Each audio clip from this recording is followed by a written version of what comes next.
Sekarang kita akan memasuki segmen pelanggan. Segmen pelanggan yang kami sasarkan adalah pelanggan dari semua peringkat umur yang aktif dalam internet. Hal ini kerana perniagaan kami akan dijalankan menggunakan platform dalam talian. Jadi sasaran utama kita adalah pengguna internet, terutamanya mereka yang aktif dalam media sosial. Seterusnya, sasaran segmen pelanggan akan pergi kepada mereka yang mencari hadiah dengan harga berpatutan. Hal ini kerana harga yang kami tawarkan untuk gift box kami adalah RM12 sahaja, yang boleh dikatakan murah berbanding kebanyakan gift box dalam pasaran. Selain itu, pelanggan kami juga adalah mereka yang membuat carian gift box dalam aplikasi media sosial di dalam talian seperti Facebook.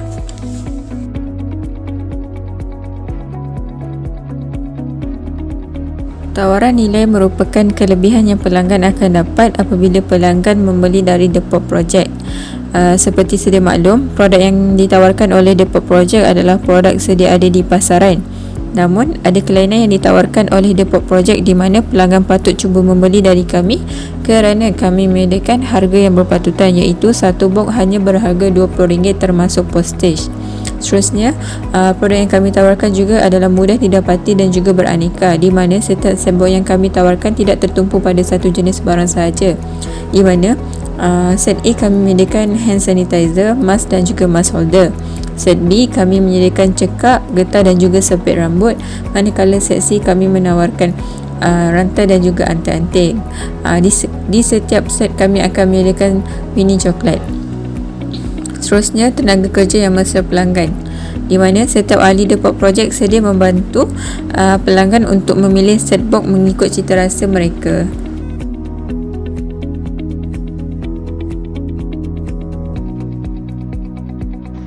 Seterusnya adalah segmen rangkaian. Di dalam segmen ini, kami telah menggunakan beberapa kaedah untuk menarik minat pelanggan terhadap barang yang kami keluarkan. Terdapat 4 kaedah yang kami gunakan. Yang pertama ialah hebahan melalui social media.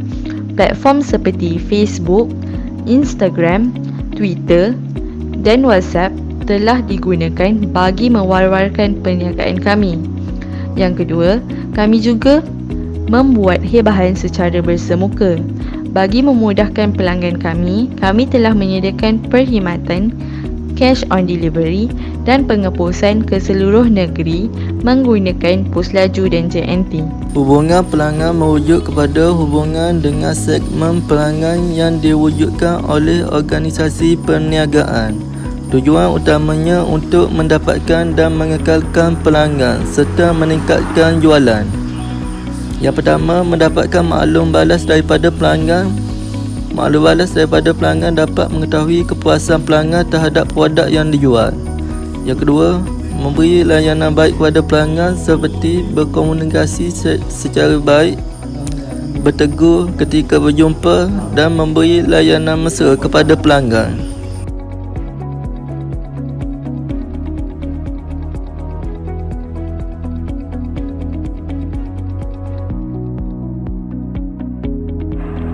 Seterusnya ialah saluran aliran pendapatan.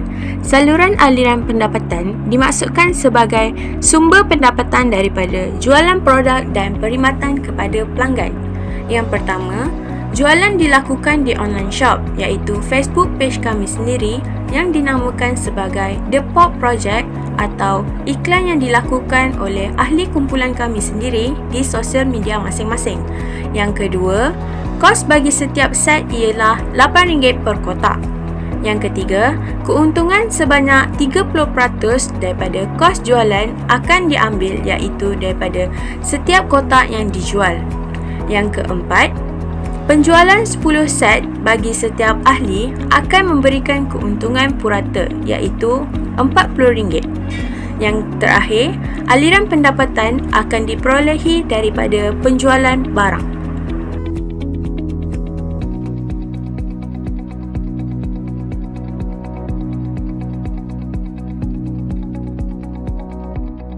Sumber utama.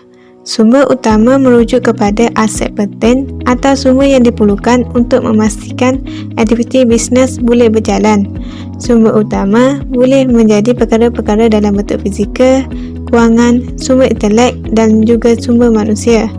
Kumpulan kami menggunakan dua sumber utama iaitu sumber kewangan dan sumber manusia. Sumber kewangan daripada modal yang dikumpul dari semua ahli kumpulan iaitu sebanyak RM80 seorang. Sumber manusia daripada ahli kumpulan untuk mencari pelanggan penjualan produk.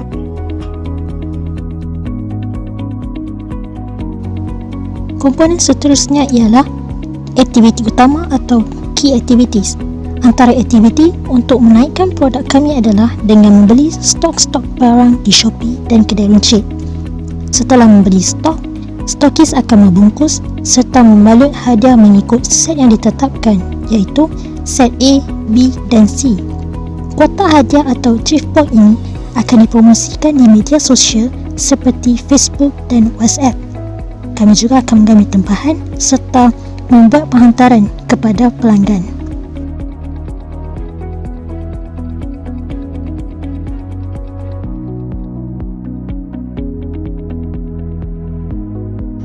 Rakan kerjasama iaitu Key Partners merupakan pihak yang diperlukan untuk mencapai aktiviti utama iaitu bagi menjalankan perniagaan kami.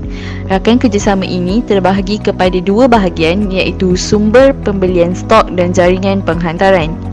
Sumber pembelian stok kami iaitu menerusi platform Shopee dan Pasaraya Maidin. Ini adalah kerana kedua-dua pihak ini menawarkan harga yang berpatutan serta tidak keterlaluan dengan target modal yang kami bincangkan. Bagi jaringan penghantaran pula, Courier JNT dipilih sebagai rakan kerjasama utama kami bagi aktiviti penghantaran produk kepada pelanggan.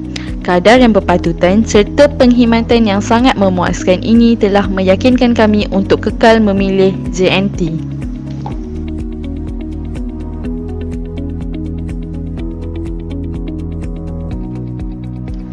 Kos struktur adalah penting dalam memastikan kos perbelanjaan perniagaan kami agar tetap dalam kadar minimum serta tidak melebihi daripada perbelanjaan kos.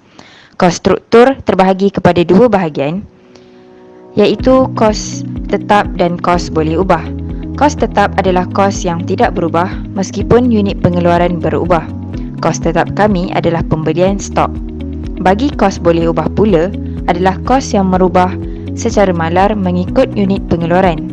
Contohnya, caj penghantaran dikenakan bergantung kepada jarak tempat pelanggan dengan pemegang stok produk kami. Selain itu, bagi kadar penghapusan atau postage bergantung kepada berat produk yang dibungkuskan.